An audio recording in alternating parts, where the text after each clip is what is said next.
है। तो छिड़कने के बाद ये कोशिका मर जाता है, उसमें दूसरा समाप्त हो जाता है और इसके बाद ये इसको ऑर्डर देता है सेंट्रोसोम को, कि सेंट्रोसोम को कहता है कि एक और नया वेहिकल्स बनाओ, और ये पूछता है वो क्या हो गया, तो वो मर गया, उसको मार दिया, काम नहीं कर रहा था, तो ये नया वेहिकल्स का निर्माण कर लेता है। तो इस टाइप से लाइसोसोम है जो आत्महत्या की थैली होती है, पाचन का कार्य करता है, इसमें जल अपघटक एंजाइम पाया जाता है।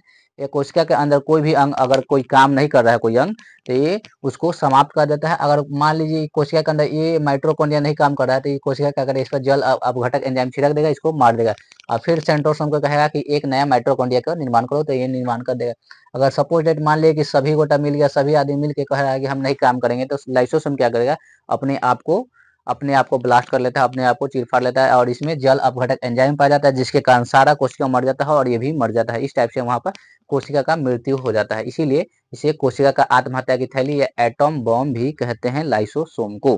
तो इस टाइप से आप लोगों ने लाइसोसोम के बारे में जाने। लाइसोसोम की खोज किसने किया था, तो डी डुबे ने। लाइसोसोम इसकी खोज किसने किया, तो डी डुबे।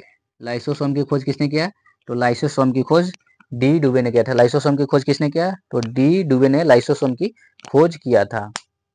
इतना समझ गए। कितने अंग के बारे में जानिए, mitochondria, ribosome, Golgi body, vehicles, endoplasmic reticulum और सेंट्रोसोम, लाइसोसोम, ये आप लोग याद कर लिए, क्योंकि हम लोग के समय ये याद ही नहीं होता था, इसका नाम ही नहीं याद होता था और इसके बारे में कैसे लिखे पता ही नहीं चलता था, याद करते करते दिमाग खराब हो जाता था। तो आप लोग छोटा छोटा करके एक एक करके इसको समझिएगा, उसके बाद याद करिए, पहले इसका नाम याद करिए, फिर उसके बारे में लिख दिए, तो 10 नंबर का करीबन ये क्वेश्चन पूछा जाता है। क्लास 9th में भी होता है, 11th में, 12th में भी ये क्वेश्चन आता है, और हमारे कंपटीशन एग्जाम में भी ये काफी काम आता है। तो इस टाइप से आप लोगों ने लाइसोसोम के बारे में जान लिए। तो लाइसोसोम के बाद आता है केंद्रक, जो पाया जाता है क्या है, तो कोशिका के बीच में। कोशिका के क्या पाया जाता है, तो कोशिका के बीच में पाया जाता है। इसको मिटा देते पहले।